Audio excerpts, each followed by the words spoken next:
ভয়াবহ দাবানলে পুড়ছে ইউরোপের পশ্চিমাঞ্চল। গেল কয়েকদিন ধরেই এই অঞ্চলের একাধিক দেশে হেক্টরের পর হেক্টর বনভূমি পুড়ে ছাই হয়েছে।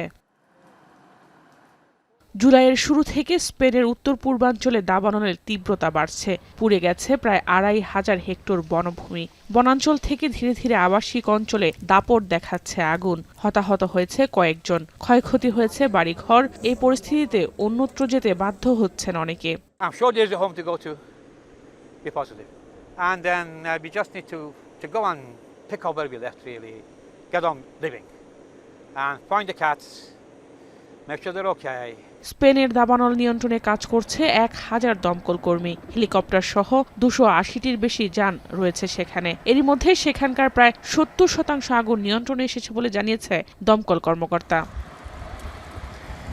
ভিটামিন ই ও সি সিরাম ৮টি প্রাকৃতিক অয়েল সমৃদ্ধ লিলি সিরাম অয়েল, যা চুল পড়া কমায় মাত্র ৩০ দিনে। বনভূমির পাশাপাশি এবার দাবানল হাত বাড়িয়েছে ফ্রান্সের প্রাণকেন্দ্র প্যারিসে। কোথাও কোথাও চলাচলের পথ বন্ধ হয়ে গেছে দাবানলের কারণে। আগুন নিয়ন্ত্রণে কাজ করছে শখানেক দমকল কর্মী। মোতায়েন রয়েছে ওয়াটার বম্বিং এয়ারক্রাফট। দাবানল ছড়িয়েছে ক্রোয়েশিয়াতে। পুড়ে গেছে ফসলি জমিসহ কয়েকটি কটেজ। আগুন নিয়ন্ত্রণে হেলিকপ্টারে করে পানি ঢালা হচ্ছে সেখানে। Eto, tu je sauna izgorija krov, sve ovo okolo ko da je, doslovno je spaljena zemlja, da, ali ko da smo u paklu. Ovo je nešto, ovo stvarno mora čovjeka duša zabolit kad ovo vidi. Ovo je strašno sve okolo.